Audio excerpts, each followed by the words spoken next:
Okay, welcome to all our colleagues in clinical audit webinar.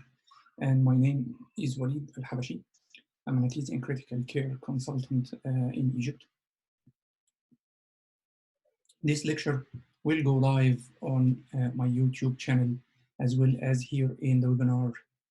Recordings will be available soon on the YouTube channel once this session is finished. So don't bother yourselves with recording or anything like that.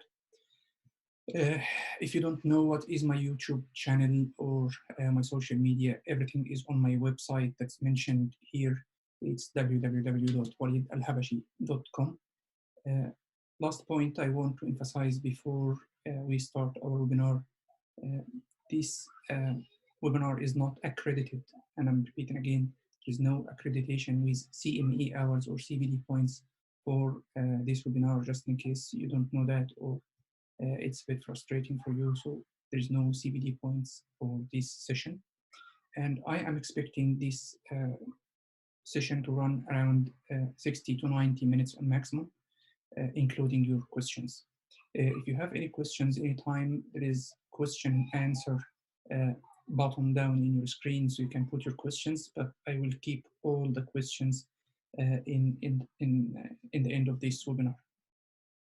There's no conflicts of interest for me related to this webinar. So I will go with the objectives. After we get a quick introduction on this session or this webinar, by the end of this session or this lecture, you will be aware of what is the definition of clinical audit or medical audits, why it is important to audit your practice. Is it just one type of audit or more than one, and what are the types of audits? How to conduct an audit in the proper way. We'll go quickly after that with few examples of my own audits. That's why I'm always telling, if somebody's talking to you about any topic, ask him first, who are you? What's your clinical experience in that topic you're talking about? What are your references? And after that, you can start to listen to him. So I'm sharing here just 3 examples of my audits as like the variety of different examples to give you like a practical session on how to audit. I'm not adding this audit here just to repeat anything on the YouTube or in the media, but I'm trying to make it as practical, as feasible for yourselves as possible. That's the main point behind this webinar. So again, I'm giving you 3 examples of how to do the audits from my own audits. And after I give you the examples and I convince you to buy and come on board with this audit practice, you will need to know I need few resources to start my audits. I need some ideas to think what should I audit or which kind of audit I should start with. Auditing is for everybody. Is for a medical student, is for a resident, is for SHO, is for a registrar, is for a consultant, even for nurses, even for non-healthcare workers or like ancillary services in the healthcare like porters and cleaners. Everything should be audited. So auditing is the opposite way of getting a senior or supervisor monitoring everything. Audit is to monitor everything yourself. So what is audit, or what we should know about the audit before we start to talk about it as an introduction of the audit? Audit is actually a part of the clinical governance. What is clinical governance? Clinical governance is a 7-cell honeycomb in front of you. Audit represents one of these honeycomb cells. It all share in the patient care. So the answer to why you want to audit, because you want to improve the patient care. If we look to the other 5 cells sharing in this one to share in the patient care, all of you know what is research. Research is testing drug or device or something you need to check if it is really working or not. Teaching, you need to update your staff all the time. You need to teach your staff all the time to be updated and don't use old guidelines in presence of new ones. Clinical effectiveness. Do I need to purchase this drug? Is it really effective? And is the cost and benefit equal, or the benefit outweighs the cost? This is how you think. Or I don't need to use it. It's some sort of luxury in the moment compared to my needs. That's clinical effectiveness. Risk management. This is the incident reports, the mortality committees, the morbidity committees, if something wrong. So you assess the risk, you do root cause analysis, and then you think how to improve this one to prevent the South cheese model from happening again. And finally, openness and transparency. This is when you declare what are the statistics of your hospital, what are the mortality rates, what are the complications of central line insertion, infection rates related to central line, ventilator-associated pneumonia rates. All these are openness and transparency. So audit is sharing as one cell in the 6 cells in sharing in the patient care improvement bundle, which we call it the clinical governance. Clinical governance, as I said, it is in almost every interview in UK and Ireland. It's very commonly asked question. Maybe not that common in Ireland, but in UK, it's one of the commonest questions, if not in every interview. So it's important to get the concept itself. So clinical audit in this way is a proven method of quality improvement, which is a continuous process. So you cannot stop auditing because it's a continuous process. You keep improving, you keep the quality improvement protocols. So it gives the staff a systematic way of looking at their practice and making improvements day by day, month by month. So if your ventilator-associated pneumonia this month is 20% higher than the last month, there's something wrong. So you have to do RCA, root cause analysis, and again, dig behind why my ventilator-associated pneumonia increased. Is it new staff? Is it lack of learning? Is it staff to patient nursing change? You have to see this, what we call root cause analysis. And then you need to decrease and monitor that in the next months and next months and next months. They call that KPIs, or key performance indicators. So it is done by every department in each hospital because it is essential to see how every service runs. That's it. So now let's go to the definition. This was just an introduction to know what is audit and what is the clinical implication of the audit. So audit by definition is testing your current practice versus the standard practice. So it's a current versus the standard. If you're doing that, is that right? Up to the standard of care or wrong? Are you really compliant with this standard of care, or there is deficiency in some areas? So it's about service evaluation against the defined standard of care. So what is the standard of care? It could be something local in your hospital. Like, for example, in Egypt, every doctor has to sign in the book before and after his duty. That's the standard in this local hospital. But this does not apply actually internationally because we never sign our attendance in Ireland, for example. So you can compare that to a local standard or local policy or a national policy. In Egypt or in Ireland, we do like this, and this is the standard policy written in the papers, or something international, like any guidelines published internationally, like sepsis campaign guidelines. So you have to have a standard practice. So as per NICE 2002 definitions of the audit, you have to have 2 criteria to call your project an audit. You cannot do an audit without these 2 criteria. It's mandatory. It's the 2 legs of the audit. Number 1, it is considered a quality improvement project to improve the patient care against explicit criteria. You have to have this explicit criteria. You have to have very known criteria to compare with. If you don't have that standard or this explicit criteria, you cannot audit because you don't know what is right. So if you start on a vague foundation or vague background, you cannot really come with an outcome clear or crystal clear to start the implementation. So number 2, the first thing is the explicit criteria. Number 2, you start the audit project with an intention to implement the change coming out of this audit. So if there is no intention to implement what your results are and change something in the practice, you're just wasting your time. That is the point. So implement the change is the second important role in audit. So how I guarantee that my explicit criteria I got, I can define that before I start. But how I can guarantee that I'm implementing a change depending on this outcome of my project? Because you're not doing the audit on your own. There's a lead for the audit, there's a consultant in the service. This audit, there is an approval or consent for doing that. So you are buying into your project, or asking some people to buy in your project, and then you will be supported once you have results. And I'll show you this in such good examples when we go through the audit. So it's not defined again to check for drugs efficacy or drug monitoring or testing devices. It is a standard of care as your explicit criteria, and compare that with your current practice, or vice versa.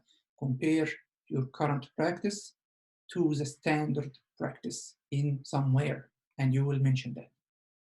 So if you look at this circle, every audit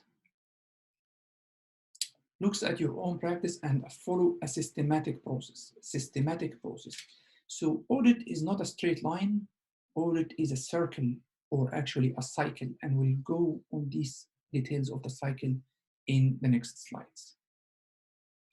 Why we need to audit? Why I myself, Walid, why do I need to audit? Is it just about the service? It's part of it. So it really helps to improve the quality of the service in your hospital. Because once you stop complaining, when you find something odd, something strange, something you feel it's wrong, now you start to audit it, then you can improve the service. If you were right, and this is not a standard of care anywhere, you bring that standard of care as per your policies, start to compare, and then escalate it to decision makers. So it's a strategy created to inform the managers, okay, to maintain the standards, to identify and highlight different problems, to support any required change. I feel we need to change this or that. Okay, what's your evidence on that? Did you do an audit? That's the question. To monitor different risks. So I feel there is a risk for that. So how you prove that there is a risk? Just monitor and audit, compare that to the standard. It helps you yourself to keep yourself motivated to improve or to overcome the daily challenges, rather than doing nothing in the same problem, face it every day, and you end up with burnout. Highlight the problems and help to solve them. Promote, it helps also to promote your team working and your leadership skills. If you take on board a problem and write a full plan of care for this problem, you're a good leader. You started to sort this problem out. And you started to implement a new strategy in this place, that when you find the problem, put a project. It's very easy to be very critical for everything around you. But the best way to solve a problem is to imagine how we can solve it, write that down, what are the standards, and then do the project.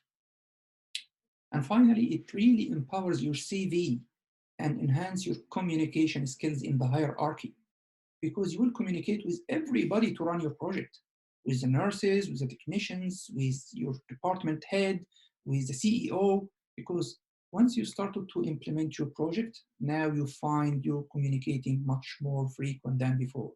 So it improves the service quality. It helps you to master the troubleshooting professionally, and it helps you in your career. That's why everyone should audit.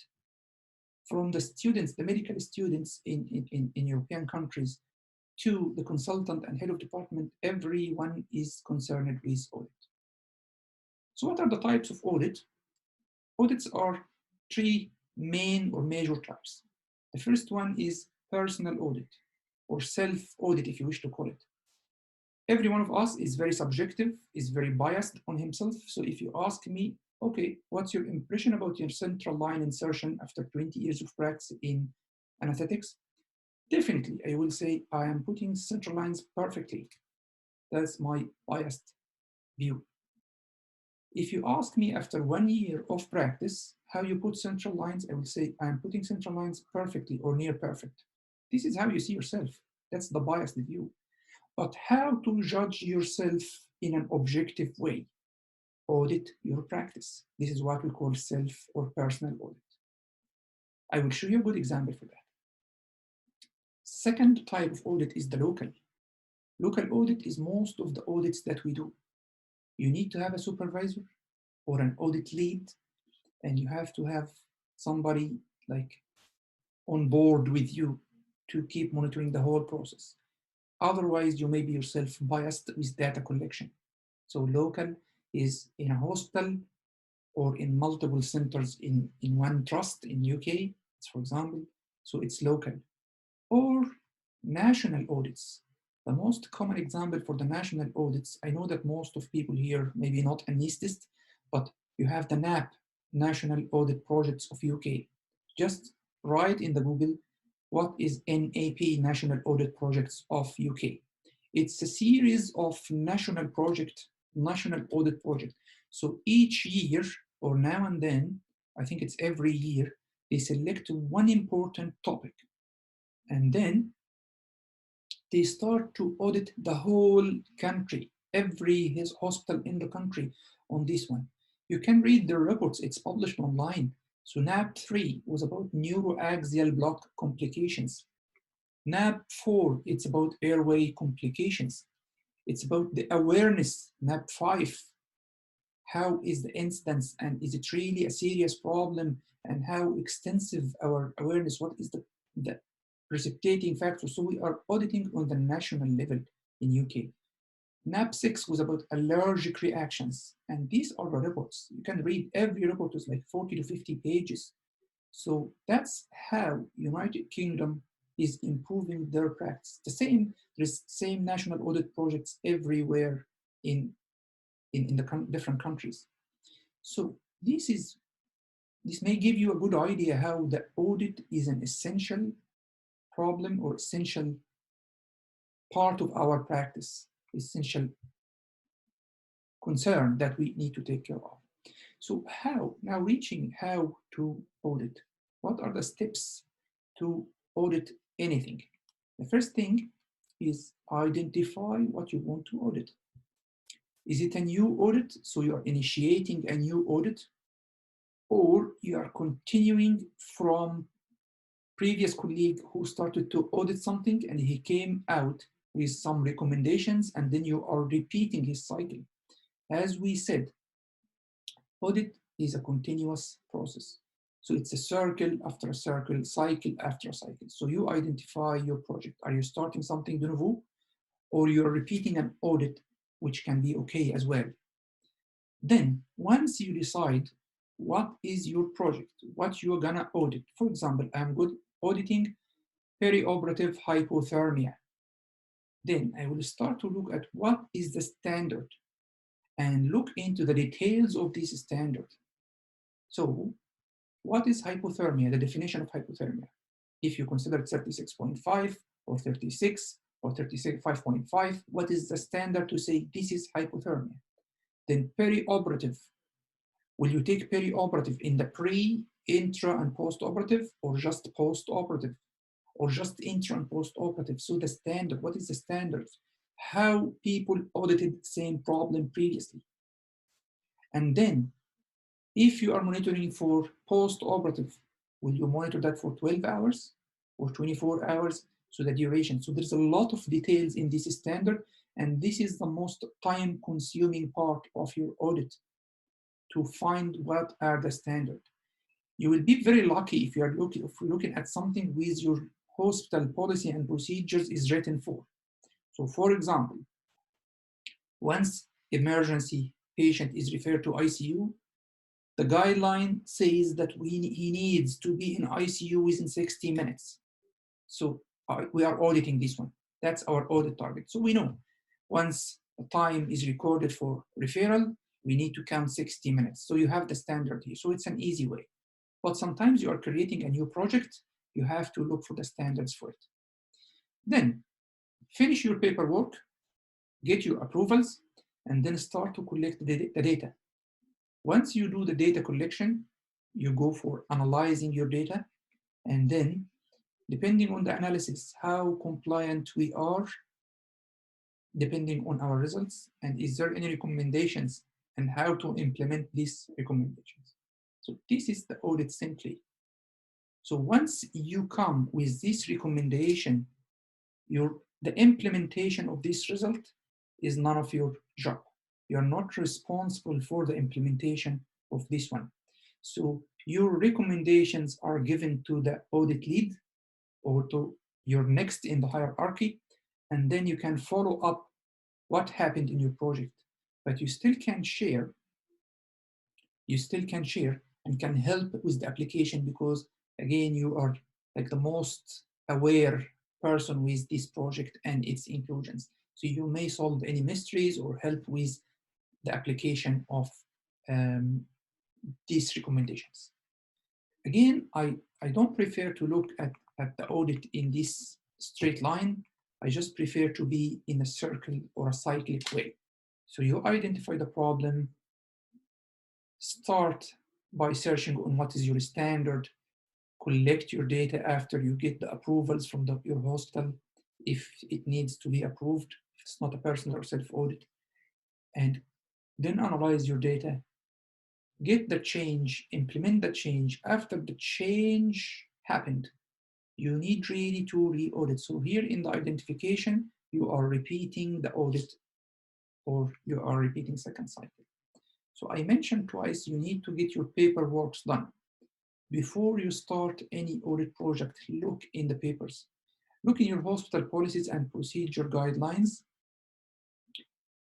for any local guidance on papers required and how to perform the audit. What are the papers required from me to audit? Discuss your audit idea and project with the audit lead in your hospital or your consultant.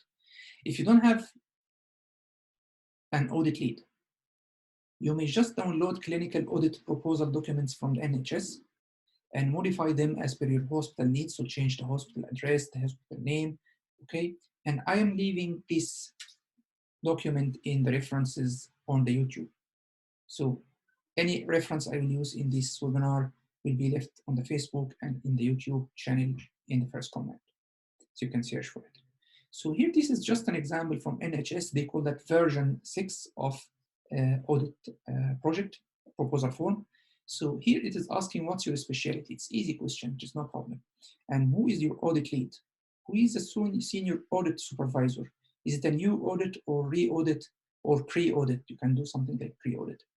Okay, what's the evidence? Where is your evidence coming from? Is it NICE guidelines or these guidelines or whatever? And then if it's something different, you have to mention where is your standard? And then the audit title and what's your objectives. So what are you looking for? And then the start and end dates. Sample size, are you looking for like 50 patients or 50 bags or 50 what? So you have to count, say what is your number that you are looking for. And you can as well put your name or all the project helpers in this one. And if it's multidisciplinary team, you can do that over multiple hospitals. As I said, like the national audit projects in UK, you can share many hospitals with how many people sharing in this project. But if you don't have these papers, you can download it and modify it as per whatever hospital protocols you have and start to work on it, just to make yourself easier. Okay, now let's go practice. The first example was an accidental puncture during labor analgesia. So accidental dural puncture during labor analgesia.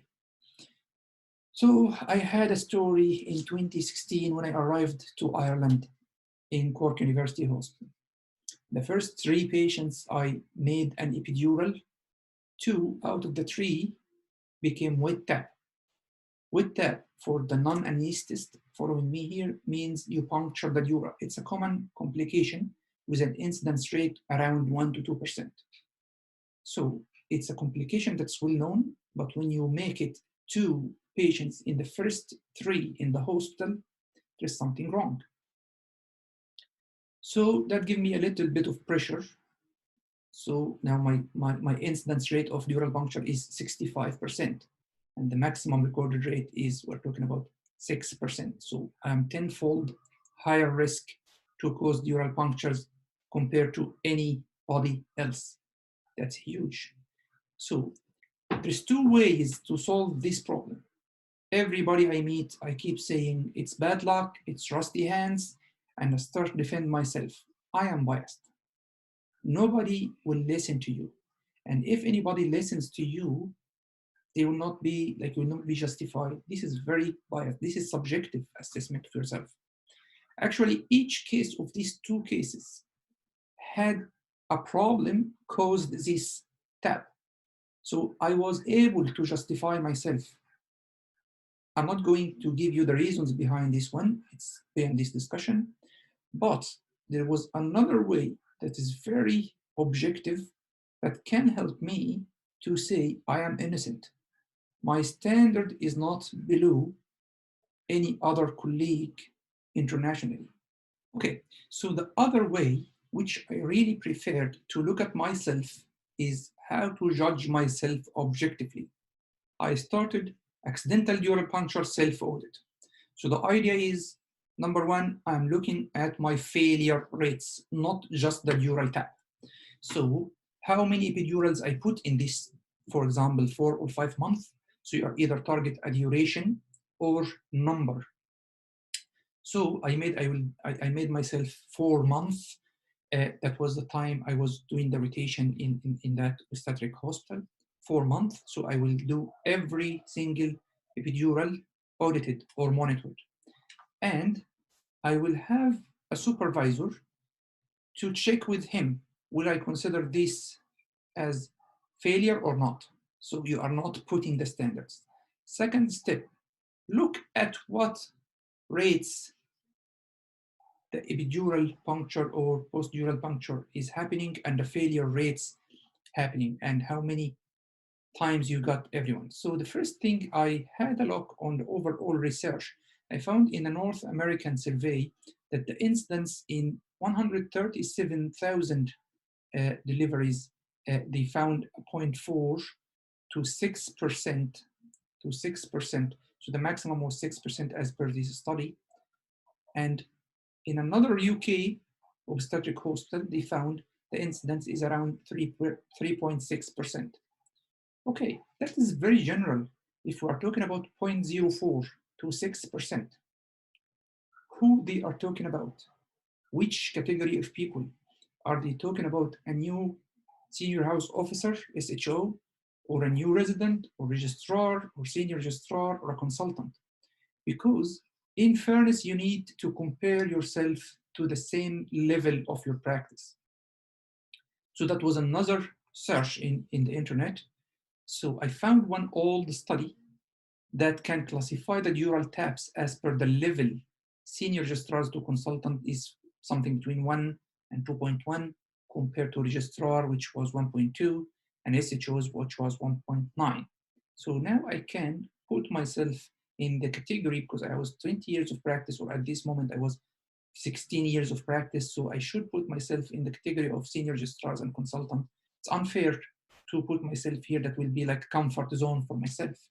But any of these ones, we're talking about 1.2 or 1 to 2.1, I was 65%.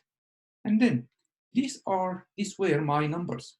So this is the time that's from 16th of August 2016 to 23rd of April 2017. This is the total duration of my training in this hospital. The age group, this is the number of patients or number of trials, first trial in the number of patients. This is second trial in that number of patients. Then I started, like the bottom line is to count. And again, count the analgesic efficacy, how many times epidural was working fine, and how many times we had an accidental dural puncture, and how many times we had the headache, and how many times the patient had a blood batch, which is the therapeutic treatment if the patient has the headache. So as you see, this is my results. And there is a learning curve.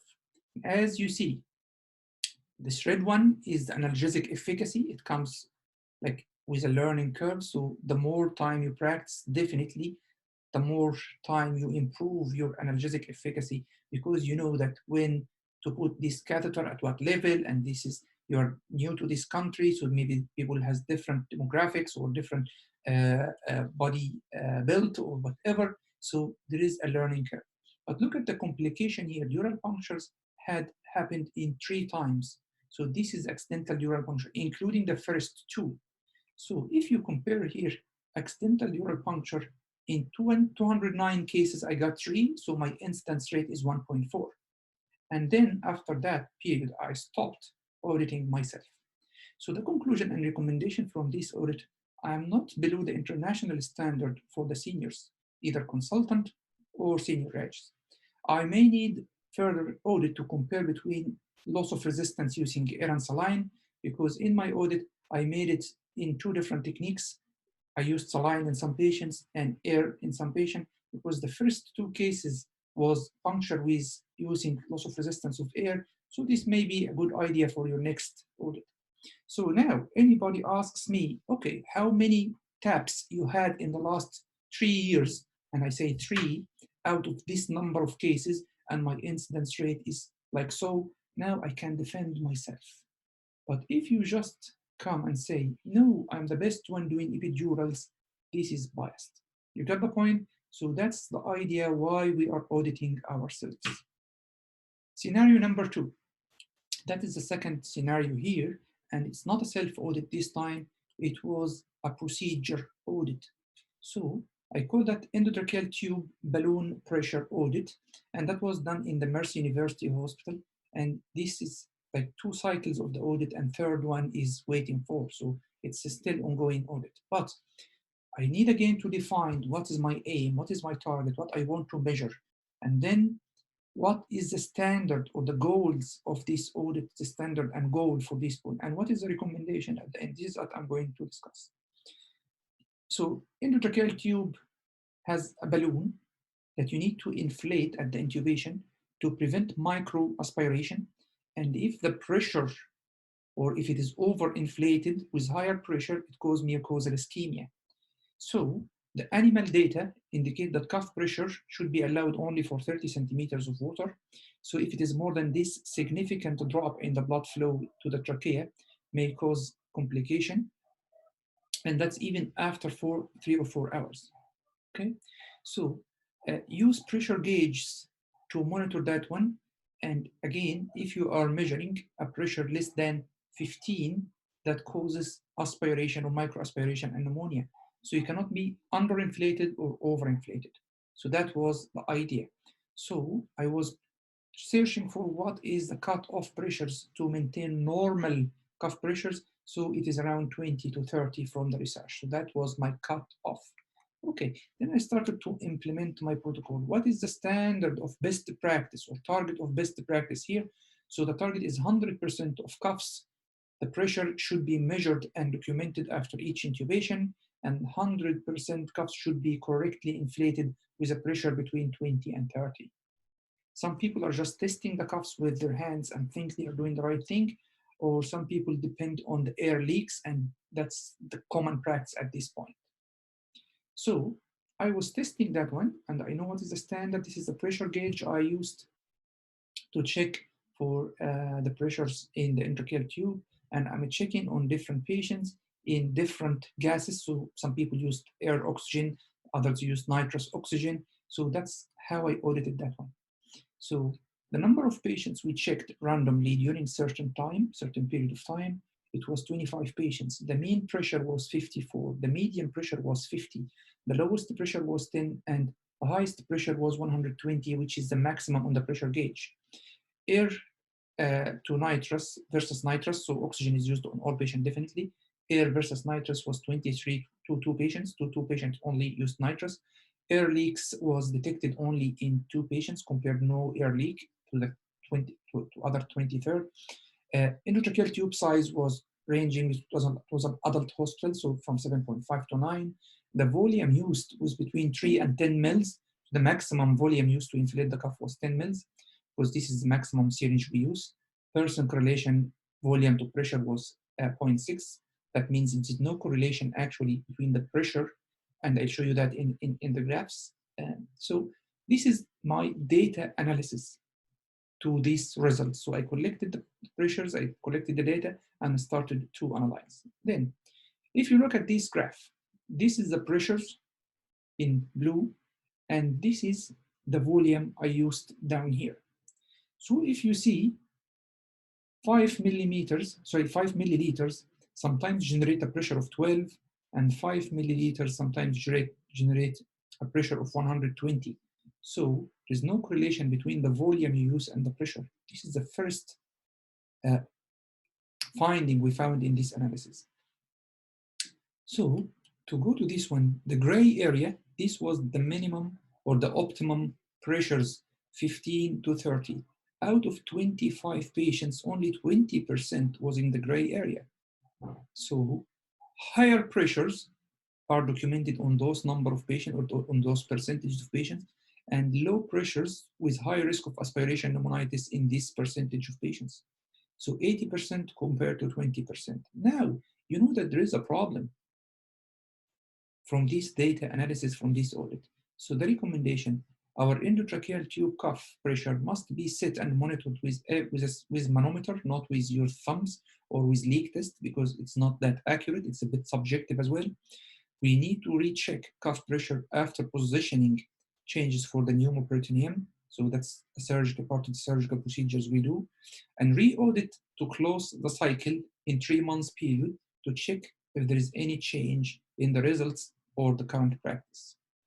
Second cycle, I left the hospital, so Dr. Rida Gamal did the second audit of this project, so you can have multiple colleagues doing the same audit after you, so you can share with your colleagues. It's continuity of care. So if you're leaving the hospital, you can leave that to one of your colleagues and just share the results together. So thanks to Dr. Rida. Actions taken after the first audit, the hospital purchased cuff pressure manometers for every hospital theater. They started training to spread the awareness between our staffing about importance of this device, and this is the second cycle as the first recommendation. So if we compare again here, there's no much improvement in the lowest and the highest pressure. And again, there is the mean pressures were a little bit high, but compared to the first one was lower. So there is some awareness about this one. So in the second cycle, there is still a problem. What is the problem in this time? Then we do a root cause analysis and we find what and why, and then we start to implement a project of improvement, and then we do a third audit cycle. So as I said, you can publish one cycle and you can present one cycle. You don't have to finish the whole job. So one audit cycle is closed, you finished, you can publish the results. So the third project here, this was an audit in Beaumont Hospital I did with my colleague, Dr. Wael Hassan. It was one of the very nice new ideas. So with implementation of this new sharp disposal bins, our practice primarily was using these blue top pens for all sharp sharp objects. So if it's a sealing with drugs, it's going to this blue top bin. If it is empty syringe, it goes to the same as long as it has a needle. So all sharp disposal was going to these blue ones. And before I leave the hospital with like 2-3 months, they started to give us these new purple top bins. And this is for any syringe contains drugs. So any cytotoxic or chemical material fluids in nature should go in this bin. So now people got a bit confused. So there was a mixing between these two bins, and I'm disposing the cytotoxic drugs here, or sharps with empty syringes in this one. So there is confusion about these ones. What this confusion leads to, these ones are incinerated nationally in Ireland. So the cost is low to great extent. But these ones are traveling overseas for different management. So it's really more expensive. So from economics point of view, we ran this project. This project ran actually into 3 cycles. The first cycle is we checked how compliant our staff with the practice. So is everyone discarding right needles and syringe in this one and vice versa? And that's the result of this first audit cycle. What you're looking at here, this green, is this total number of bins we checked over 3 days. So we had 3 days to check, and it was 11 of these bins in each cycle. So it's total of 33 bins in total. And this blue is non-compliant bins. So if you find abnormal or wrong drug or wrong content in the bin, we document that. So we have been non-compliant 80%, and this was done for NCHDs and nurses. So that was the title of the audit. Compliance with proper use of different types of yellow bins among anesthetic NCHDs and theater nurses. Then the next question comes, is it a knowledge gap or just lack of compliance? So we did the second cycle, which is to test the knowledge with a questionnaire that is distributed between NCHDs in this area and nurses in that area. The blue represents the right answers percentage, and the green represents the wrong answers percentages. And as you see, less than 50% there was awareness with the right bins for the right cytotoxic drugs. So coming out of this one, there was a knowledge gap. So we have to do some teaching. So we implemented this one in 2 different occasions, one for the nurses and one for the doctors. That was the action taken. And after that repetition of the audit, so that was the third audit. So this third audit, we have been testing what we have done the same time before. And this is the total number of bins, and this is the compliance. As you see here, there is 42 compared to 80 or 86% in the first one. So the conclusion is we improved the compliance with awareness and teaching. So we need to emphasize that now and then. But why this percentage is still high, 42, that comes to this area here. We have been doing NCHDs and nurses, which is maybe 60, 70% of theater workers. We did not test or teach the consultants, the other healthcare workers, from cleaners and porters. So that was the recommendation from this third audit, that we need to extend our awareness to the rest of the teams working in theaters. And again, we need to expand that to the whole hospital as well. So it's not only theaters, because bins are coming from everywhere in the hospital. So that was a good example for the third audit. So now, how you get clinical audit ideas? The best clinical audit idea to myself is what comes from your eyes. When you see something wrong, like this one, you see, this is picture coming from UK, by the way. So if you look at this picture, and it's published in one of their reports, is that the right thing to be done? No. So what is the standard? Look at one standard and start to apply it and start to monitor again. So what I want to say in this one, the bottom line is, audit is something that you find a necessity for. You feel that this thing here is wrong, so we need to modify it or change it. So we need to find the standard and monitor. So monitor, collect data, compare to the standard. This is one of my audits. I didn't dig behind just not to overwhelm you. It's just got ideas. When I went to one of the hospitals, I found this is the emergency drug trays. There's 2 trays. There's no date label on each of them. They are like bizarre shaped, different drug syringes, different concentrations. There was a bit messy scenario. And that was my standard of care I was looking for. Then I made an audit, and first cycle, second cycle as well. But this project I did not complete, unfortunately. So this is an idea from a hospital. This is another audit one of my friends did. So pre-filled syringes compared to syringes you prepare for yourself. So like, for example, phenylephrine or atropine or adrenaline, we are making bags every day. 10 milligram of phenylephrine goes to 100 ml bag. So you are spoiling 10 milligram vial of phenylephrine, and at the end of the day, you don't use it. You can get phenylephrine ready-made syringes. So you spare, instead of spoiling the 10 milligram, you use 1 milligram in one syringe. So you have to calculate how much we use from syringes every day, or the average use of phenylephrine per week, per month.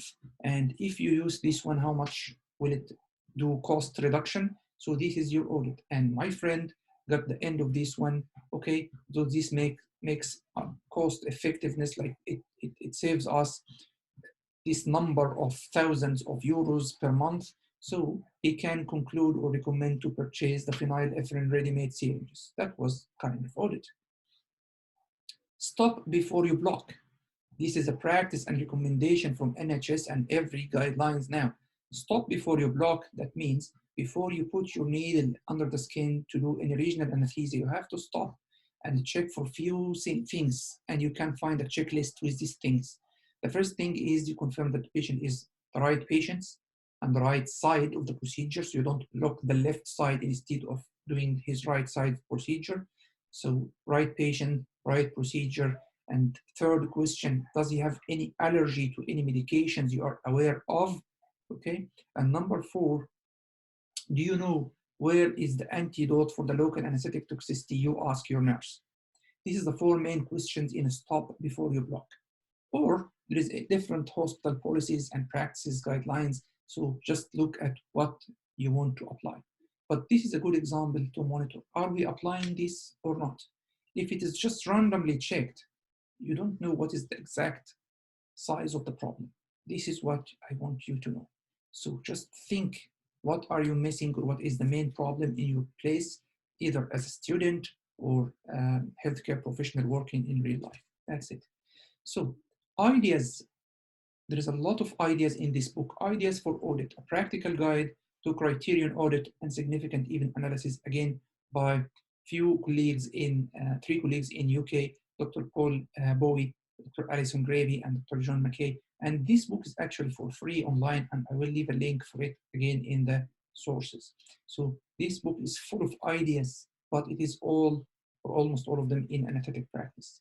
Again, from Ireland, the ICGP IE is a good sample audit source for general practitioners and who are seeking audits in general. So they are classifying that one in gastroenterology, in mental health, in surgery, in whatever specialties. So you can just click your specialty and dig behind, and this is from Ireland. Australia and New Zealand as well, there is audit samples you can give you good ideas. So this is, like, I'm leaving this in the resources. These are the references I used to prepare this lecture. Thanks for watching during this webinar, and I'll go quickly to your questions, trying to answer them if there is any important question. So I'll go here quickly through the ones in the webinar, then I will go to the YouTube channel and see what came. The first one is about coronavirus and webinars, conferences. Okay, just follow the page. I think if there's anything coming in the way, I will always put it there. Is this PowerPoint will be available later? I'm afraid not. Taha, the recording will be available on the YouTube channel. You can share the video itself, but this, this presentation took me more than 6-7 hours to prepare it in the way you see. These are my data, so I don't think that I can give the lecture, the presentation itself, as a PowerPoint presentation to anybody. But thanks for the question. Muhammad, how are you, my friend? What's the difference between QIP and audit? So audit is just to monitor what's happening, Muhammad. Quality improvement project is you are implementing the change and running second cycle. So I think the audit is part of the QIP or quality improvement project. The main concern about the quality improvement project, you have to measure the outcome you have been looking for. That's my idea about the QIP. So QIP is like, for example, I found a problem with central line insertion. There is high infection rate. Then I started to teach the SHOs, or the ones putting central line, about how they clean their hands, how do they gown, how they put the gloves, how they do everything. And I started to repeat this audit and measure if my teaching was effective or not. So if you find like KPI or key performance indicator, which we call it in this scenario, central line related bloodstream infection, CRIPSI or CLAPSI, or central line related to whatever you call it. So some people call it CRIPSI, some people call it CLAPSI. The infection rate is like 5 in 70 patients. Next month, we found the problem, it's 13 in the same 50 patients. And after you did the teaching, it dropped again to 5. Now you know that your teaching improved the problem. So you take the first cycle, the teaching, and second cycle, and you call that as a QIP. You did a quality improvement project. It's a full project. But the project cannot be published unless you finish the last step, while the audit can be presented or published after you close the first cycle. So you come out with recommendations and that's it, you finish the cycle. That's an audit cycle. Then if you want to re-audit, you can add that to the quality improvement project later on. I hope I answered your question. Rawan, how we can get the idea or how we can choose the topic. I think this was in the beginning of the session. I think I answered this question. Doing any subject just for CV is useless. I absolutely agree. My very first audit was my self-audit, and it was a necessity. I always say necessity is the mother of invention. So don't pick anything. Just check what you really know, what you really need to do. Otherwise, you will be just ticking the box, and I don't do anything in my life to just tick the box. Or take the box. So just to be enthusiastic to run your audit project, you buy something important. Okay, Omar, what is pre-audit? It's kind of small sample. Like if I think we are not measuring or we are putting her patient at risk for the endotracheal tube pressure cuff project that I showed you here, if I think I could be wrong, I don't know if it's right or wrong, so I may do a pre-audit sample of 5 to 10 patients, small audit sample. And then if you find this is sound, then you do audit on a higher rate, or that you can consider my endotracheal tube project as a pre-audit if it goes the next level as the national audit project in multi-center hospital. So I think the only difference between audit and pre-audit is just the sample size. You cannot do a pre-audit on 100 procedure, 100 patients. I hope you answered your question. Muhammad Rauhi, will you save the lecture on your Facebook? Yeah, it will be available on the channel. Minna, thank you. Muhammad bin Masood, thank you. I want to ask, can that be applicable to do while in Egypt? So, okay, one of the causes I did this audit, I had a call from medical students, and he wanted to run an audit in Egypt, and he doesn't know how to. So answering your question, I think it can be doable anywhere. And if you don't have that standard or the guideline or the local protocol, you can find something from the national or international level. And then once you had an agreement, because the idea is to test against the standard. So it's not difficult to find the standard, that's number one. If you don't have it in your hospital, you can find the national or international one. The only thing I think you need to is to have an agreement with your colleagues and seniors in the hierarchy, that otherwise it will be useless. Again, this is the second part as per the NICE criteria for audit. You cannot call your audit a project unless you can implement the recommendations coming out of it. That's the main cornerstone, okay? How can I address the audit in selection criteria if I didn't do it before?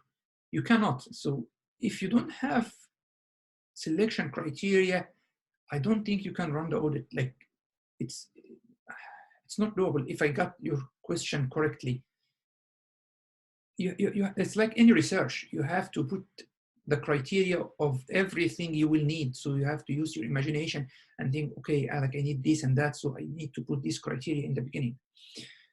How to publish an audit? Is it a journal or audits? There is a lot of, not a lot, there is a good number of journals that accepts audits, but at least you can present it as a verbal presentation or as a speaker in any conference, or you can put it as a poster presentation. And if not, you can present that to the journals that can accept the audits. So it is doable. So the bottom line, if you are talking about documentation, this is the easiest thing you can have. So if you presented that in a hospital lecture, this is my audit results, and you have the attendance sheet that is done. If you presented that in a conference, the emails running between you and the conference to this is accepted or thank you letter are enough to document that. So it's not a big hassle to get it documented. How can I get audit published internationally? That's the most difficult question, Hussein. So to publish something international, you have to think about who is going to buy your idea, how your idea was statistically wise done in the right way, how your methodology was the right way, how your consents and approvals were done in the right way. So it's a research. So audit is one of the research methods. So again, you have to look at what was done before and see the project and try not to invent anything new in your very first projects. So if this is done this way, just copy paste it, but not in the results, of course. So like if he is scanning patient 1 hour or 2 hours pre this procedure, do the same, because you don't have to modify, because once you modify against the international publications, you have to justify yourself. That's the point. So the methodology, the statistics, everything. I left Egypt, Ala. I left Egypt more than 15 years ago. You have to ask in your hospital how to get the approvals. Hanan, are there resources or examples for audits in surgery? Yes, if you go to that website, which I will leave in the YouTube channel comments, you can find in the examples of the Irish College of GP or the Irish or the Australian, New Zealand websites, you may find good links for surgery as well. But just Google it. I'm sure that you will find a lot in Google. Anonymous attendee, again, we didn't do any audits for our surgeries. How can we answer about that in the interview? You have to. Like, audits are essential. So that's why I consider this topic of this webinar is important and essential for everyone coming from either medical student level to, from the medical student level to the senior consultant level. It's always asked. I don't know if my internet is still working here. Okay, so according to what I'll measure my first cycle. So you have the standard and you have the procedure or the policy that you are applying. And then you decided in advance. So I'm stopping after a month or after 50 patients. This is the end of your first cycle. Then you start to analyze your data. How many audits or QIP should I do per year? So as per the Irish standard and British standard, they are expecting you to do at least 1 audit per year, preferably 2 audits a year, to be sharing in this process satisfactorily. Hanan, can we publish audits in journal or only locally in conference? I think in journals as well. There is some journals can accept audits as well, but go and check for that. I never published anything in journals from audits. Can I do audit regarding deficit of some logistics, for example, loss of some facilities in the hospital? Anything and everything can be audited, Ayman. So like, if there is a standard to compare with, and you find that, like, for example, you find in your hospital policies and guidelines that the minimum accepted ventilators working in the unit is 10. And now you find that you have only 4. You did this audit, you can come out with a recommendation Once this recommendation is not to the standard, this is your next step to escalate it to CEO or head of department or whatever, and then follow up. So you said we shouldn't implement the change. I would be able to complete the cycle. Okay, so I didn't say exactly I shouldn't implement the change. So the audit is finished by recommendation. You shouldn't bother yourself if this recommendation is done or not, because this is on the administrative part.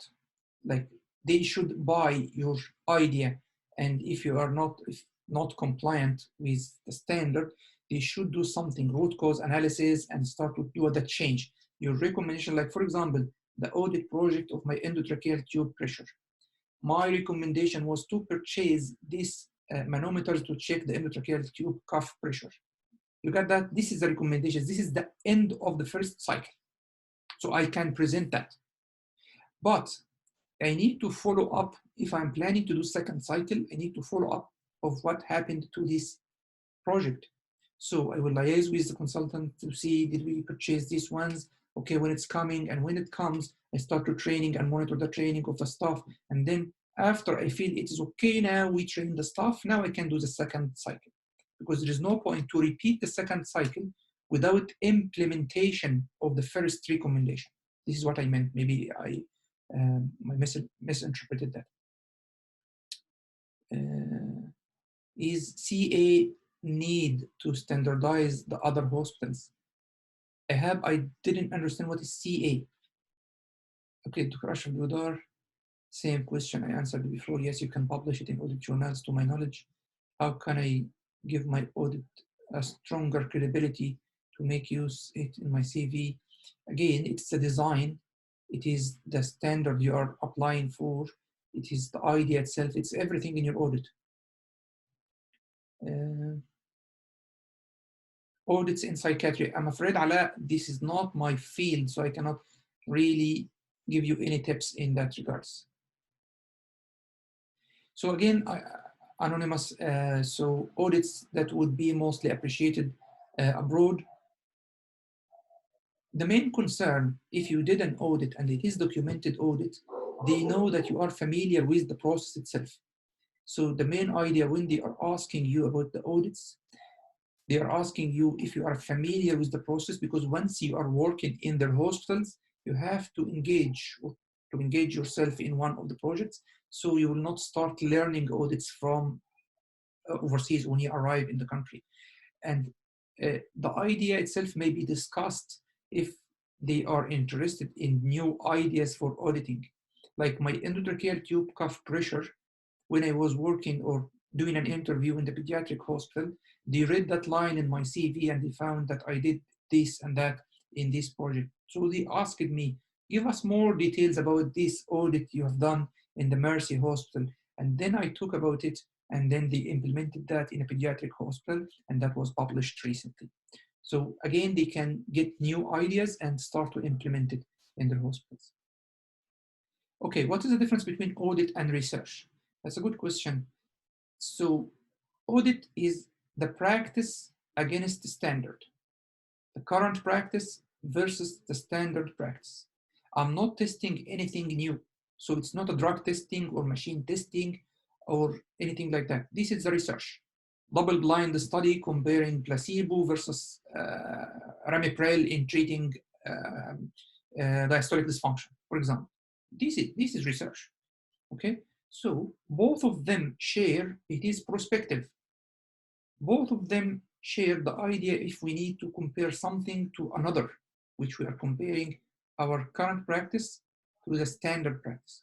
But this is not a research to test anything, to test like a drug or machine. So what if I work in a small hospital? So I'm sure you are not, I think Ibrahim, or I think that's the name, Ibrahim, if you're in a small hospital, I'm sure you have a consultant, or you have a supervisor, or you have somebody like in your hierarchy more senior to yourself. This is the one you are discussing your audits with.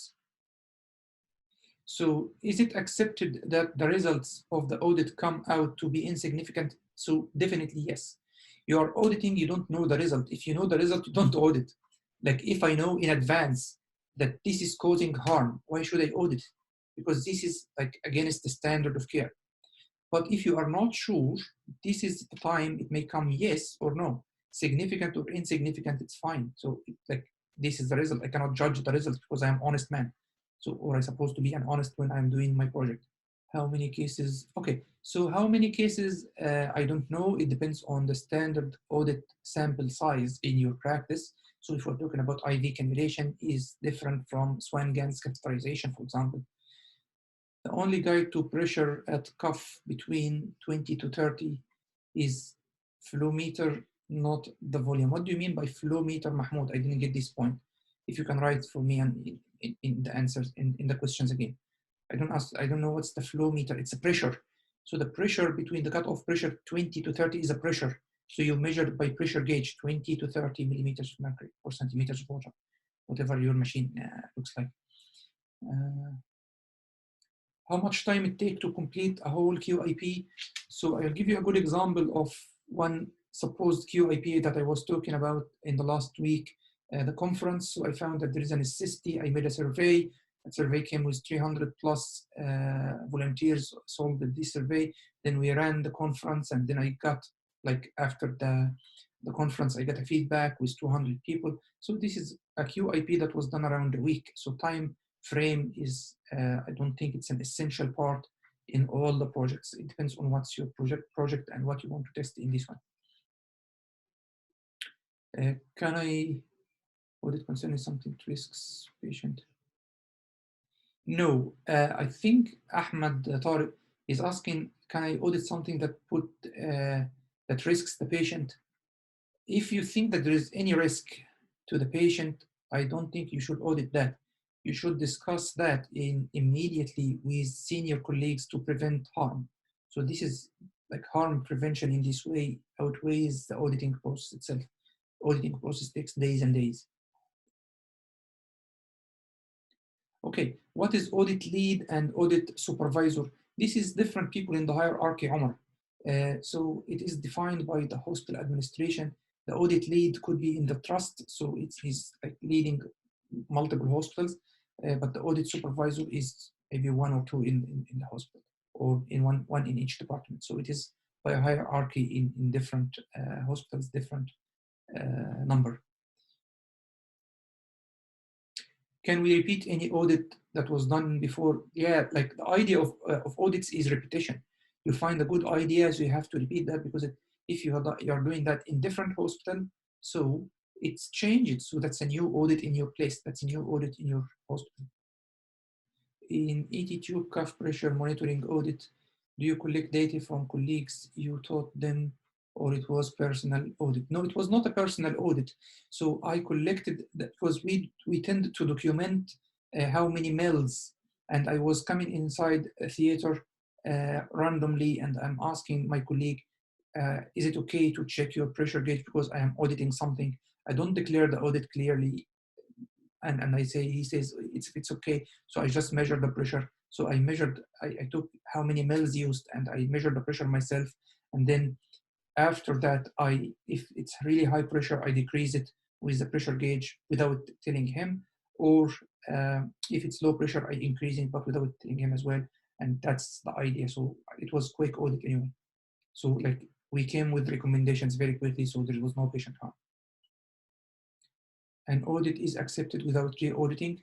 So like powerful audit should have 2 cycles. That's a good point. So if you need really to publish your work, you should do 2 cycles, or the first cycle, recommendation and implementation, and then recycle or close the second cycle of the audit.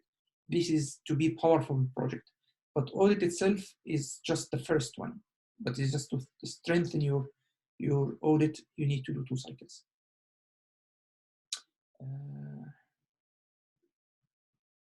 In every audit, you have to have a supervisor. Otherwise, you can write anything on your own. Could audit done in a group? Definitely yes. So Al-Faqi or Al-Faqi. So yes, audit can be done in groups and multiple members of this group, you can nominate it, but you cannot put new one after you start the audit. So you have to nominate everyone sharing in this audit in advance. Okay, so Talia is asking dual cluster fixation at level of these, and like look in the research, what is the recommendation and guidelines? Like my concern or my point is not important because we're discussing the audit, we're not discussing clinical scenarios here or what is clinically better. So my opinion in this scenario doesn't count. If all the guidelines says fix your dual cluster at 5, and I do my practice at 4, and someone is auditing me and he says like this is wrong, I cannot defend myself. That's not, this is my personal experience, yes, but when you come to right and wrong, you have to follow the guidelines. I meant pressure gauge that measured pressure in cuff. Yes, that's absolutely correct. So the only way to check the pressure in the pilot balloon is the pressure gauge, nothing else. I agree with you. In a small hospital, again, yes, you can do audits. Small hospital, big hospital, it does not make any difference. It's audit is audit. So Muhammad Ahmad, so it's difficult to say my YouTube. It will be a bit difficult to find my YouTube channel if I say it's called anesthesia. It's a very common name. So all what you can do is just put my web address www.walidalhabashi.com, and all my communication channels will be there. My Facebook, my Twitter, my WhatsApp, even my phone number. I think I left it on the web. So all my communication channels are on the website, including the 2 YouTube channels. The YouTube channel is one concerned with anesthesia and general teaching topics like auditing and that stuff. And different channel is for ultrasound and echocardiography teaching. This is the YouTube channels that I have.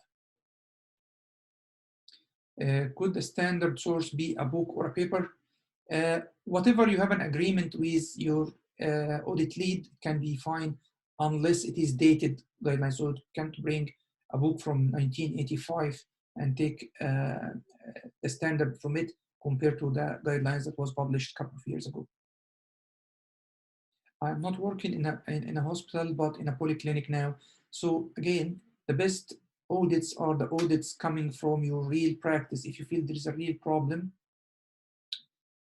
you can implement an audit on this one. Can audit be retrospective?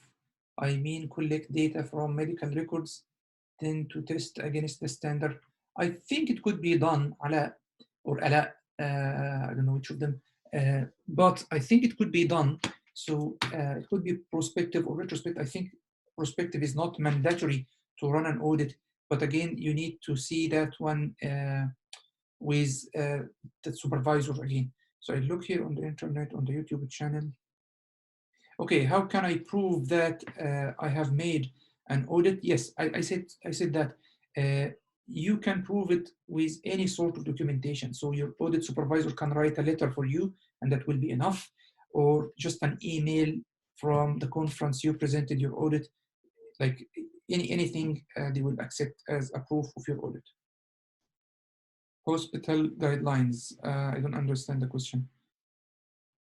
Yeah, so I think I answered all these questions. Thanks for watching, and I'll be waiting for any comments or concerns in my Facebook group if I can answer that.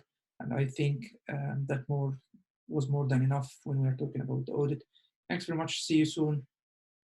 Have a good night.